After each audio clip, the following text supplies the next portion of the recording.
Welcome to the ISB show. Sahil here with Roy covering the Asian World Cup qualifiers. Roy, it's been a long journey for us from the beginning of Asian World Cup qualifiers to now. And in the end, we end up with, let me just show right here, two teams that were in the World Cup last time returning to the World Cup in Qatar and Saudi Arabia. Roycito, what do you got to say about that situation? What a journey it's been for both teams, huh? It's been a tremendous roller coaster of a journey for both Saudi Arabia and Qatar. We talked about it a lot, how in 2022, Qatar qualified to the World Cup based on hosting privileges. And many, many people thought they'd never be able to qualify without that automatic qualification. Let's look at the table. They have qualified. They scraped through, but they made it. They had to get a win in this match in order to pass through, and they got the win in the match. Even with a very late game surge, a late game goal, there were cards, there was everything, all the drama you could imagine.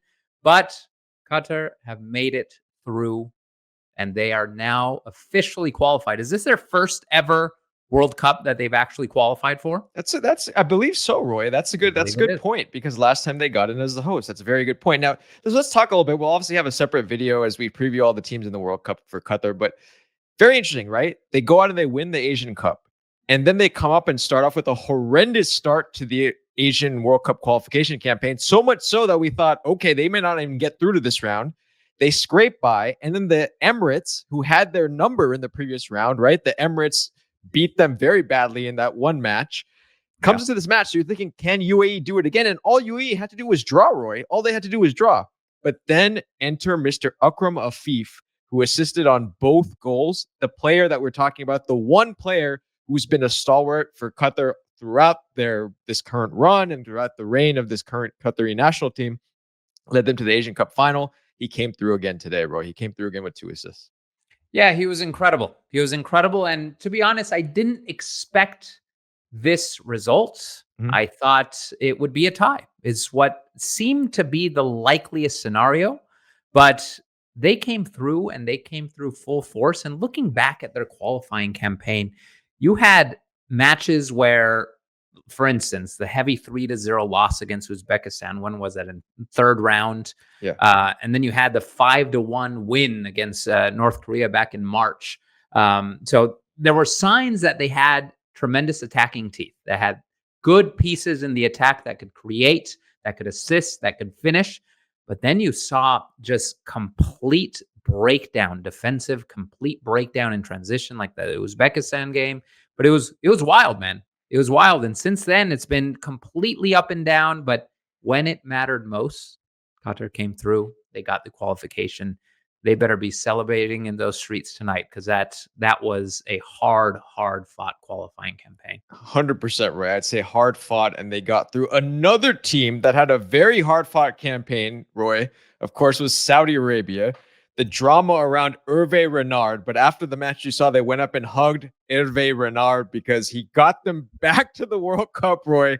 And in this particular match, it was such an interesting match. It was a 0-0 match, but, we thought maybe Iraq would do it, right? There's been a lot of talk throughout the qualification campaign about how good this Iraqi side is. We saw the match against Indonesia. They weren't very impressive in that match, and they came out here, and until the end, they really didn't provide a lot. I think, they get the big name coach with Graham Arnold, the former Australian coach. And in the end, it's Saudi Arabia that makes it back. Yeah, it's interesting storyline with the ex-Australia coach, but even bigger name coach is obviously Saudi Arabia's coach. But their journey has also been completely unspectacular. At no point during this qualifying campaign did we watch Saudi Arabia and think this is the team to beat. This is the Saudi Arabia we have come to know from the last World Cup, where, let me remind you, they beat the champions. What was it, 3-2 or 2-1? It was 2-1. 2-1. That's right. They beat Argentina. Try to forget that scoreline. But 2-1, beat Argentina. This is a lot of the same players. Something happened between then and now where they've lost that sharpness. They've lost that intensity, that intense passion that really took them in that game against Argentina to win. But yeah, it was, I think, the most critical games for Saudi were the wins against Indonesia, which was damning for Indonesia in so many ways. Jordan, win against Jordan. There was 10 straw with Iraq, which saw him through. But the heartbeat of the team for me is Salem Al-Dasawi. Yeah. He is a guy of calm leadership in nervy moments, in low-scoring matches. He comes through and he creates. He creates magic. So I think he was the difference throughout this qualifying campaign. Yeah, even today where he didn't score, but you saw, he held up the ball. He, late in the match, he had possession to kind of take some of the wind out of Iraq. Didn't really have much attacks, but keeping like you said, he's the leader of the team in so many ways. And at the end, you saw him fighting hard. Let's talk about the end though, because there was one incident, a last free kick, right, which the goalie made a phenomenal save. Because if it wasn't for that, Iraq would definitely have been going through with the 1-0 win. Yeah, he is the hero. He is literally the hero of his match, whereas Al-Dasawi was the steady, calm, collected presence throughout the qualifying campaign in this match. The goalkeeper had the heroic Hollywood billboard moment, which was that incredible save on the free kick. He's going to keep that video. He's going to show his grandkids in 50 years because that was special. That was really, and as a goalkeeper, I know how good it feels to have an important save. It's better than any goal. Yeah. To have a save like that late in the game is, I would say, close to having a game-winning goal in the 97th minute. It was incredible. As good as a goal or better. Yeah. All right. So Saudi Arabia, congratulations. You will be at the World Cup. Let me just show this again real quick. So this is how things stand. And this is where the two teams that qualified, Qatar and Saudi Arabia, and then, of course, Emirates and Iraq will face off, Roy, in a playoff against each other. Indonesian fans will, of course, be kicking themselves because, if they had a better result against Iraq, they would be in the playoff. But, of course, that didn't happen. So now that Emirates and Iraq face off, Roy, who do you got in this? This is going to be very dicey. It's, yeah. This is the difficult one. Man, I'm going to go with, just because they eliminated my favorite team in the region, I'm going to go with Iraq. Okay. You think they have a little bit more in this? They have a little bit more. They pulled out a massive, massive win against Indonesia. Yeah, I think Iraq is going to go through. Yeah. And the thing is, we don't know with the whole injury situation with their top guy, but of course, Hussein may be back for this particular match, and that will give them a boost as well. So the way this is going to work is the Emirates and Iraq will face off against each other in a two-legged playoff. And then the winner of this will, of course, go to the Interconfederation playoffs, which is going to be exciting. Yeah!